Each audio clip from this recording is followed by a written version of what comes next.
Suamiku pewaris utama. Bab 175. Sang kakek dan ayah disuruh tenang. Mereka murid perguruan tapak jingga yang sudah bubar itu. Tapi siapa gurunya aku lupa. Ucap Angkara dengan yakinnya. Siapa mereka? Tanya Ronin penasaran karena dia sudah tidak mengingatnya lagi. Yang satu bernama Adi, bergelar Dewa Angin Utara, atau Kaisar Perang dari Timur. Yang satunya lagi bernama Abicandra, bergelar Dewa Metafisika. Mereka pernah berlawan dengan kita beberapa minggu yang lalu dan kalah. Jawab Angkara tepat dan apa adanya. Kalau begitu guru mereka itu adalah. Aku juga kurang tahu atau lupa. Guru mereka bukan hanya satu tapi banyak. Tapi yang penting, kita sudah tahu bahwa mereka satu seperguruan dengan kita. Kalau dihitung-hitung kita ini termasuk paman gurunya, jawab Angkara tepat sekali. Tapi apa yang membuat mereka ada di negara ini? Mungkinkah mereka datang karena ingin membalas dendam, atau ingin menghancurkan organisasi kita? Tanya Ronin sangat penasaran sekali. Dari gelagatnya, mereka memang dipersiapkan untuk itu. Namun siapa yang menyuruh mereka perlu kita selidiki lebih seksama. Aku khawatir mereka berdua merupakan anak buahnya orang yang pernah mengalahkan kita tempo hari. Jawab Angkara tepat, sambil memperhatikan layar monitor secara teliti. Kemudian berkata dengan antusias sekali. Tunggu dulu. Sepertinya ada sesuatu yang hilang di ruangan itu. Ucapnya cukup kuat. Apa yang kau lihat adikku? Tanya Ronin penasaran. Seharusnya ada satu ruang VIP khusus, dan terhubung ke ruangan kita ini. Tapi sekarang telah menghilang, dan tidak bisa melihat isi dalamnya. Jawab Angkara keheranan. Kau benar. Pasti ada seseorang yang telah mematikan jaringan CCTV di sana. Orang tersebut pasti ada hubungannya dengan kedua murid durhaka itu. Kita harus menyelidikinya, dan cepat mencari jawabannya. Ucap Ronin merasa geram. Kemudian duduk bersila serta merilis aura kesadarannya, untuk memindai ruang yang digunakan untuk bertarung itu. Aneh. Kenapa aura kesadaran kita tidak mampu menembus dan melihat ruang itu? Apa yang sebenarnya terjadi di sana? Siapa orang yang telah menghalangi kita untuk melihat ruang milik kita sendiri? Tanya Ronin sangat penasaran. Sementara itu di ruang VIP yang ditempati oleh tamu khusus dan orang-orangnya. Dragon bisa merasakan bahwa seseorang atau lebih sedang memindai ruang yang ditempatinya, karena ingin tahu siapa yang ada di tempat itu. Tapi dia diam saja dan tidak bereaksi apa-apa. Dragon yakin, mereka itu tidak akan mampu menembus formasi yang telah ia pasang di ruangan tersebut, apalagi melihat ruang yang ia tempati itu. Sekalipun ada yang datang ke ruangan itu, dia atau mereka tidak akan bisa menemukan keberadaan ruangan tersebut. Dragon dan orang-orangnya bisa melihat seluruh orang yang ada di ruangan tersebut, tapi mereka tidak bisa melakukannya. Jadi keadaan mereka aman-aman saja, tanpa perlu khawatir ada gangguan sewaktu-waktu yang datang pada mereka. Sebaliknya, karena usaha Ronin serta Angkara tadi gagal, mereka mencoba sekali lagi memindai seluruh ruang yang ada di bangunan milik mereka tersebut. Tapi tetap tidak bisa menemukan apa-apa. Malah tubuh mereka sendiri yang mengalami tekanan teramat kuat, dan membuat organ dalam mereka terluka. Lalu memuntahkan darah segar cukup banyak dari mulutnya. Gawat. Ini pasti kekuatan orang yang pernah mengalahkan kita tempo hari. Jika perkiraan ini benar, maka kita dalam bahaya besar. Kita harus lari, dan pergi jauh-jauh dari negara ini, serta bersembunyi dari pandangan orang tersebut. Jika kita nekat melawan, maka kita sendiri yang akan mati. Ucap Ronin berterus terang. Senior benar. Orang yang kita lawan barusan pasti orang yang sama. Kekuatannya sungguh besar. Dan kekuatan kita berdua belum ada apa-apanya buat dia. Berarti saat ini orang tersebut sedang berada di negara ini, dan sedang memantau kita dari jauh. Apa yang harus kita lakukan, Kak? Tanya Angkara ingin penjelasan, dan sudah merasa sangat khawatir sekali. Kita lihat dulu perkembangannya. Jawab Ronin kalem, dan mencoba menenangkan hati adik seperguruannya tersebut. Kemudian berkata lagi dengan intonasi putus asa. Jika keadaan merugikan pihak kita, maka mau tidak mau kita harus lari, dan bergabung dengan saudara-saudara kita yang lain.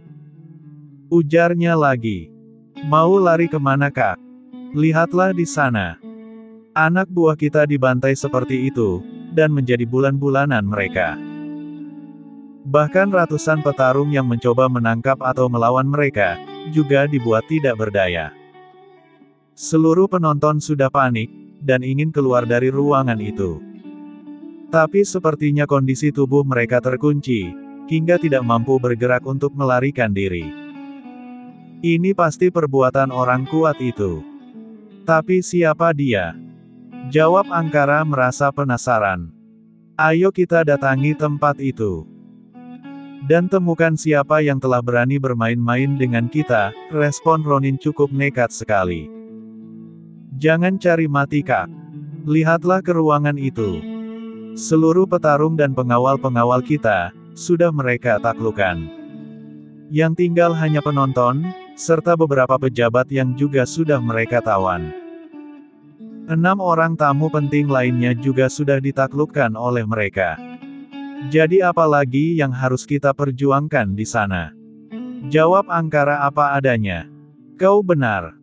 Tempat itu sekarang sepenuhnya telah mereka kuasai. Tapi belum tahu dengan arena pertarungan bagian laki-laki. Mungkin masih aman dan sedang berlangsung duel antara para petarung. Respon Ronin baru menyadari. Benar apa yang dikatakan oleh Ronin serta adik seperguruannya itu. Arena pertarungan bagian perempuan, sekarang seluruhnya telah dikuasai oleh orang-orangnya Dragon. Seluruh petarung yang belum sempat bertanding itu. Kini kondisi mereka sangat memprihatinkan. Tidak ada yang mampu bergerak lagi, karena sebelumnya telah dihajar oleh Adiwilaga dan anak buahnya. Bukan hanya para petarung itu saja yang mendapat siksaan. 4 orang pejabat, 6 orang ketua gangster dan mafia, serta beberapa orang pengusaha mata keranjang itu juga telah mereka hajar, termasuk para pengawalnya. Kini kondisi mereka sungguh menggenaskan. Luka yang mereka alami merupakan luka serius, dan bisa membawa kematian buat mereka. Hal itu bisa terjadi karena Dragon telah memerintahkan, agar para pengawal yang mengawasi jalannya pertandingan, termasuk 10 komandan elitnya untuk turun tangan. Kecuali Leon. Dengan turut campurnya puluhan pengawal elit itu, ditambah dengan hadirnya assassin, samurai serta ninja yang ada, membuat kondisi pertarungan di tempat itu menjadi tidak seimbang. Tapi para penonton yang tidak tahu apa-apa itu, tidak diusik oleh pengawal-pengawalnya Dragon. Mereka dibiarkan tetap hidup, dan bisa melihat jalannya pertarungan berat sebelah tersebut. Kini keadaan didominasi oleh orang-orangnya Dragon. Mereka yang telah dikalahkan, menjadi tawanan. Tapi ratusan bodyguard milik organisasi, terpaksa mereka habisi saat itu juga. Namun mata seluruh penonton, dibuat tidak bisa melihat serta menyadarinya. Pengaruh formasi yang Dragon pasang di tempat itu, sangat berperan sekali. Tanpa disadari tubuh-tubuh bodyguard menghilang, termasuk pengelola tempat itu, dan yang tinggal hanya para petarung dan beberapa orang lainnya saja. Namun kondisi mereka sudah tidak berdaya. Ada kengerian yang ditanamkan di hati masing-masing oleh Dragon, dan itu sangat membekas sekali pada mereka. Maka setelah semuanya usai, seluruh penonton yang ada termasuk beberapa pejabat disuruh keluar. Tapi sebelumnya ingatan mereka, telah dicuci oleh Dragon dengan formasi yang dia pasang itu, hingga di luar nanti, mereka tidak menyadari apa yang telah terjadi di ruangan tersebut. Setelah penonton keluar, Dragon langsung menampakkan diri di hadapan 350 petarung. 6 orang ketua organisasi dan beberapa orang pengusaha lainnya. Prabawa yang ditampilkan oleh Dragon sangat luar biasa sekali. Dalam pandangan orang-orang itu, termasuk anak buahnya sendiri. Dragon bukanlah anak kecil lagi, tapi telah berubah menjadi seorang pangeran berwajah tampan, dan terlihat sangat berharisma sekali.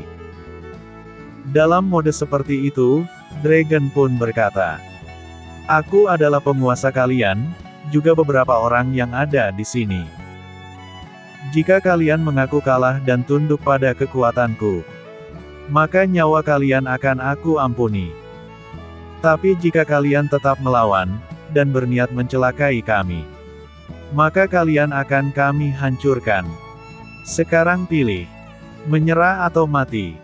Ucap Dragon sangat berwibawa sekali. Dan sangat mengintimidasi.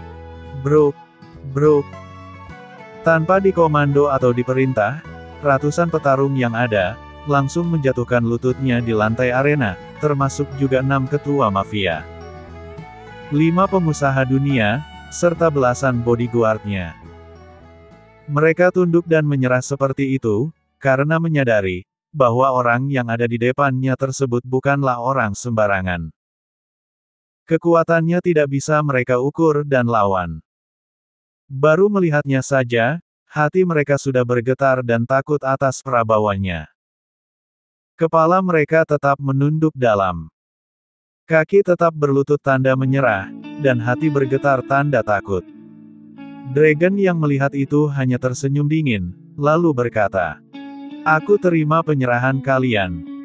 Kedepannya kalian adalah orang-orangku, dan akan bekerja untukku. Tapi sebelum aku terima kalian sepenuhnya, aku ingin mengetahui isi hati kalian masing-masing." Ucap Dragon sangat mengintimidasi sekali. Tak lama kemudian, dari tangannya keluar seberkas aura, yang sangat terang sekali. Lalu dikirimkan pada orang-orang tersebut, yang masih tetap berlutut di depannya. Reaksi yang terlihat adalah, kepala mereka semakin menunduk, kecuali beberapa orang di antara mereka. Yaitu 2 orang ketua mafia dan 1 orang pengusaha, yang masih mencoba melawan dengan kekuatan aura kesadarannya. Tapi tak lama sesudah itu, tubuh mereka terpental dari sikap berlututnya, dan muntah darah, pertanda organ dalam mereka terluka. Tak lama kemudian, tubuh mereka berhenti menggelepar. Mati. Melihat peristiwa itu, kepala para petarung juga yang lain, semakin dalam menunduk. Hati bergetar merasa takut, dan tidak berani lagi mencoba melawan kekuatan orang yang ada di depan mereka. Tapi tidak begitu adanya dengan Ronin serta Ankara, yang memang sengaja dibiarkan untuk melihat peristiwa yang terjadi di ruangan tersebut, melalui saluran CCTV, yang terpasang di setiap sudut ruangan. Dragon berbuat seperti itu, karena ingin menunjukkan, bahwa kekuatannya tidak bisa dianggap remeh, dan hal tersebut memang terbukti benar. Ronin dan Ankara di tempat persembunyiannya, tubuh mereka bergetar tidak karuan. Keringat dingin langsung keluar dari tubuh masing-masing. Ternyata orang yang selama ini ingin diketahui oleh mereka, adalah seorang pemuda yang sangat tampan sekali, dengan prabawanya yang sangat luar biasa. Menyadari akan hal tersebut, mereka bertekad untuk menyerah saja, dan tidak akan berani melawan apapun yang diperintahkan oleh Dragon nanti. Di tengah mereka kebingungan serta ketakutan seperti itu, Dragon memandang ke arah kamera CCTV, dengan sorot matanya yang sangat mengancam, hingga membuat Ronin serta Ankara mundur beberapa langkah ke belakang, dan menabrak meja komputer yang ada di belakangnya. 5 orang anak buahnya yang sedang bekerja mengoperasikan komputer tersebut, menjadi pelampiasan kemarahannya. Tanpa angin tanpa hujan, mereka langsung ditampar serta ditendang cukup kuat oleh Ronin serta Ankara tersebut. Tapi mereka tidak berani melawan, karena kekuatan mereka tidak sebanding dengan kekuatan tuannya. Sementara itu di bagian Dragon, dia masih tetap mengarahkan pandangannya ke kamera CCTV, dan ingin memastikan bahwa Ronin serta Angkara masih berada di tempat tersebut. Setelah melakukan itu, Dragon menyudahi pandangannya, dan mengirimkan aura kesadarannya berbentuk formasi pengunci, ke tempat Ronin serta Angkara berada. Tak lama kemudian, Dragon memberi perintah pada anak buahnya, untuk menggiring para petarung serta beberapa orang lainnya ke arah tribun, serta membiarkan mereka duduk. Kalian tetap berada di ruangan ini. Sementara aku dan beberapa orang pengawalku, akan pergi ke ruang sebelah. Ucap Dragon pada seluruh anak buahnya, yang ada di ruangan itu cukup tegas. Baik Tuan Muda. Jawab mereka serempak. Wus. Bam. Bam. Hanya dengan sekali lambai saja, seluruh kamera CCTV yang ada di ruangan tersebut hancur, dan menyisakan kabel-kabelnya saja. Setelah melakukan hal tersebut, Dragon langsung pergi meninggalkan tempat itu, dan berjalan menuju ke ruangan sebelah, yang hanya dibatasi oleh tembok tebal dan kokoh. Namun walaupun demikian, orang-orang yang ada di ruangan tersebut, tidak mengetahui apa yang terjadi di ruangan sebelah itu. Karena pendengaran mereka dihalangi oleh formasi pelindung yang sengaja dipasang oleh Dragon. Jadi waktu kejadian pembantaian, penaklukan dan ikrar kesetiaan, sedikitpun mereka tidak tahu, termasuk para bodyguard-nya, apalagi pihak penyelenggara pertandingan tersebut. Mereka sedang asik dengan jalannya pertarungan, yang terjadi di ruangan mereka, karena sangat seru dan menegangkan sekali.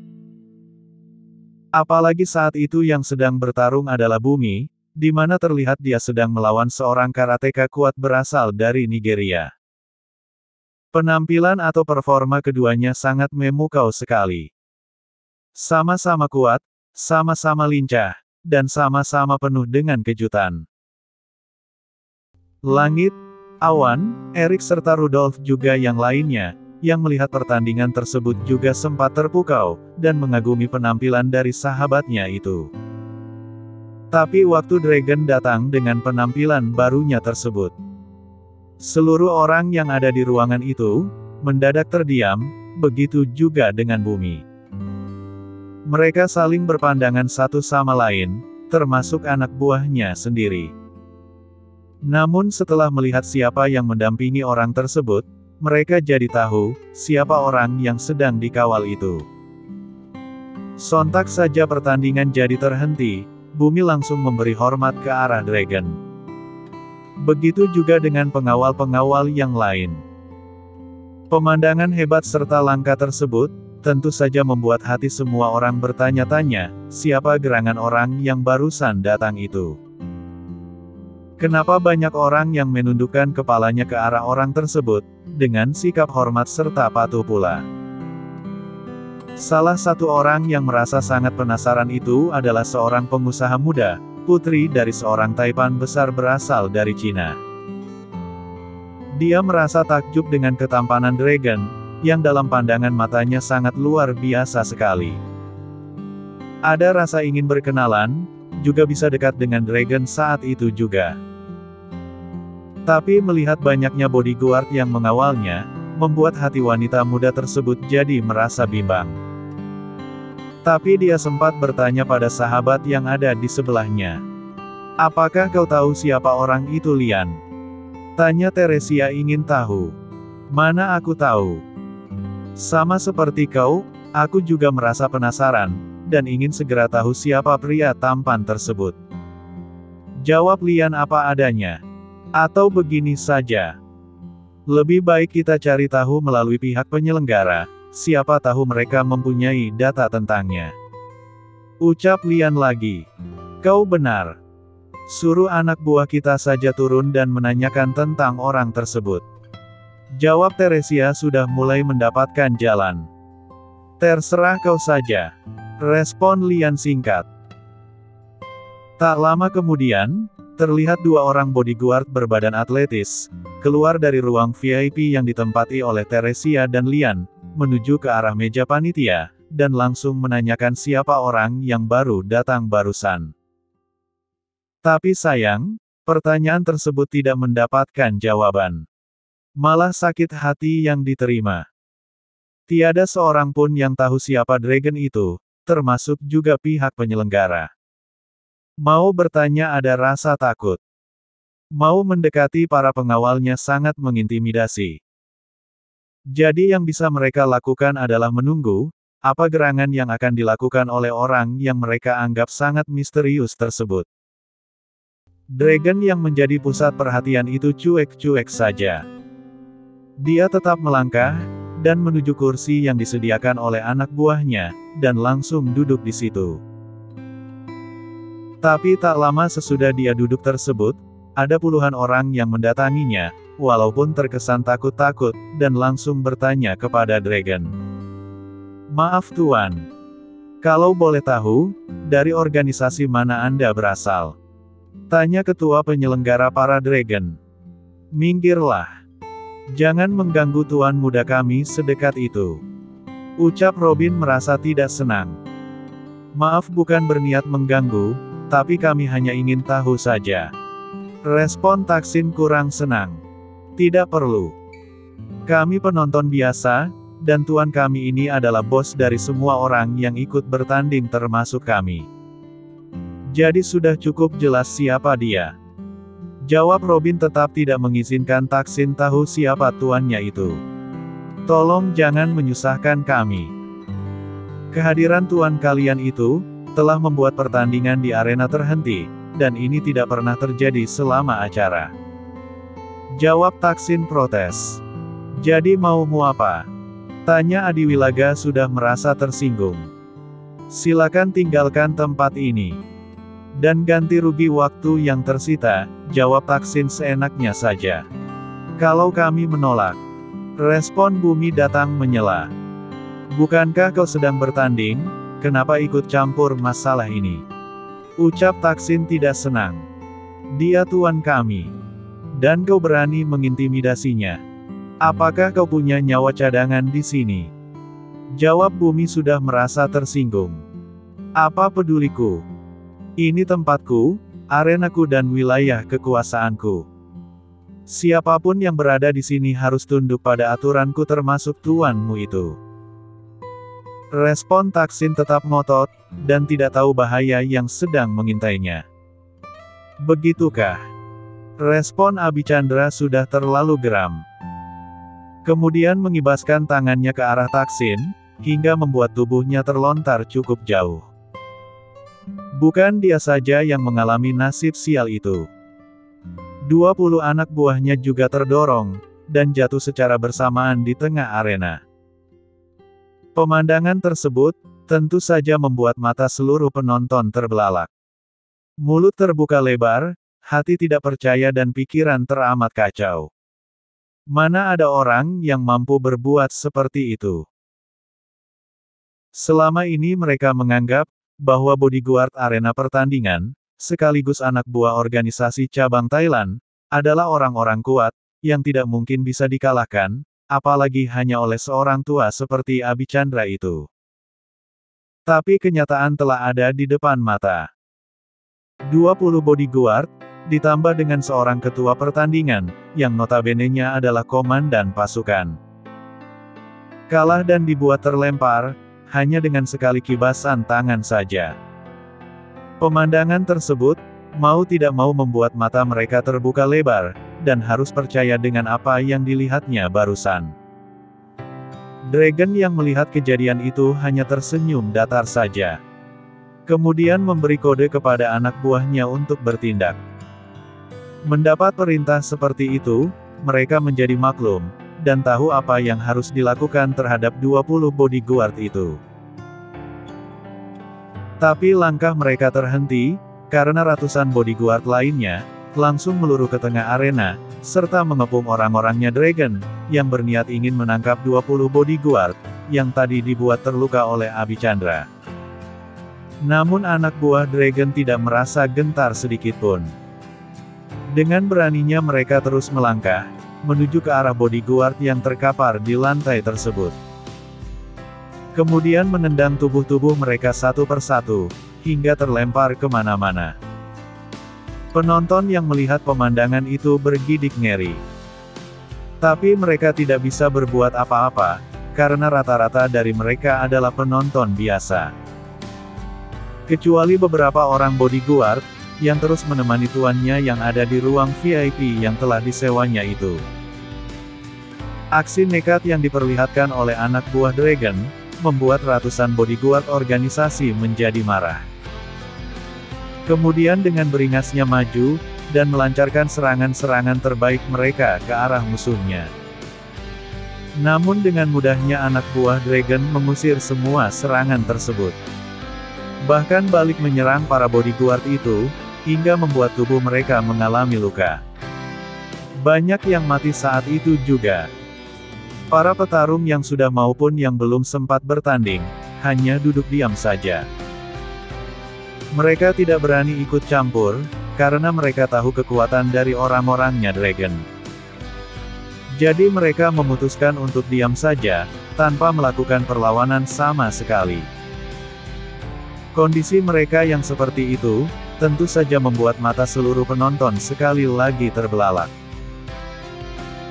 Mereka sangat heran, kenapa orang-orang yang terkenal kuat itu, tidak mau membantu bodyguard organisasi, termasuk juga karateka yang tadi sempat berlawanan dengan bumi. Walau mereka sempat protes, termasuk juga bodyguard yang menyadari aksi mereka. Tetapi mereka tidak bisa berbuat apa-apa, apalagi memaksa, karena mereka tahu para petarung itu juga orang-orang kuat dari tempatnya masing-masing. Jadi yang terlihat sekarang adalah, tubuh-tubuh kekar, tapi tidak berdaya ketika berhadapan dengan para pengawal Dragon, terlempar serta terkapar di mana-mana. Hanya dalam beberapa menit saja, ratusan bodyguard yang tadi mencoba menangkap orang-orangnya Dragon, termasuk Dragon sendiri, dibuat terkapar di lantai arena. Bahkan ada yang dilemparkan ke arah penonton, dan mati di tempat itu. Kejadian itu disaksikan secara langsung oleh orang-orang organisasi, penonton gelap dunia, penjudi-penjudi kakap, serta jutaan pasang mata, termasuk oleh Ronin serta Angkara. Bukan hanya mereka saja yang melihat peristiwa tersebut, tetapi Tejamaya serta Leopard dan anaknya, juga melihat kejadian itu. Karena pertandingan tersebut disiarkan secara langsung ke saluran gelap dunia dengan tujuan untuk berjudi. Kurang ajar. Siapa mereka? Tanya Leopard merasa geram. Menurut pandangan mata batin ayah, mereka adalah orang yang sama waktu itu. Karena di antara mereka itu, ada murid perguruan, tempat ayah menuntut ilmu dulu. Dua di antara mereka itu ayah kenal. Dia adalah Adiwilaga dan yang satunya lagi adalah Abicandra. Tapi ada satu lagi yang ayah lupa, karena penampilannya sudah berubah. Mungkin dia itu Adi Pramana, tapi sungguh ayah sudah lupa. Ah sudahlah ya. Yang penting siapapun mereka itu. Yang jelas mereka sudah mengacau di markas anak buah kita. Jika aku tidak memberikan hukuman, maka jangan sebut aku sebagai singa gurun lagi.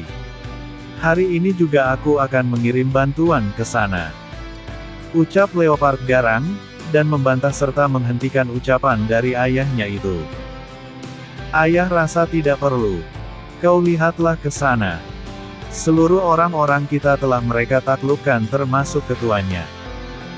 Para petarung yang kita harapkan agar membantu, malah duduk diam, dan hanya menonton aksi mereka saja.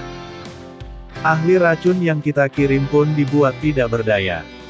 Sepertinya dia sudah ditangani duluan oleh orang-orang tersebut. Pembunuh berdarah dingin yang kita kirim, juga ayah lihat tidak ada dalam kerumunan para petarung itu. Mungkin dia sudah dihabisi, atau ditangkap oleh mereka. Jawab Tejamaya menjelaskan apa adanya. Kurang ajar. Sialan. Kenapa selalu ada pengacau di tubuh organisasiku? Kalau begini terus, Lama-lama keuangan kita akan habis, dan organisasi kita bisa bubar. Respon Leopard sangat geram. Dasar orang-orang lemah. Percuma ku gaji tinggi, kalau menghadapi sekelompok orang tersebut saja tidak bisa. Ucap Leopard berapi-api. Apakah ayah lupa jika di antara mereka itu ada orang kuat, yang tempo hari mengalahkan kakek juga Raga? Ucap Ranggaspati ikut menimpali. Siapa orang yang kau maksudkan itu anakku? Apakah kau mengenalinya? Respon Leopard merasa penasaran. Tidak begitu jelas ayah. Tapi auranya aku sudah tidak asing lagi. Namun mana orangnya aku tidak bisa mengetahui. Jawab Raga atau Ranggaspati itu apa adanya. Sama saja kalau begitu. Percuma. Respon Leopard kecewa. Lalu apa yang harus kita lakukan kakek? Apakah Raga harus turun tangan sendiri, dan pergi ke negara miskin itu? Tanya Ranggaspati ingin penjelasan. Dasar bodoh. Apakah kau sudah merasa kuat ha? Kakek buyut gurumu saja, kemungkinan telah dikalahkan oleh salah seorang di antara mereka. Apalagi kau? Jawab Tejamaya marah. Tapi jika kita biarkan mereka merajalela seperti itu, lama-lama organisasi ini berikut orang-orangnya akan habis serta hancur. Ucap Ranggaspati protes. Lalu apa yang bisa kau lakukan? Tanya Tejamaya pada cucunya itu. Hehe. Kakek dan ayah tenang saja. Coba lihat dan perhatikan ini. Jawab Ranggaspati penuh misteri. Bersambung.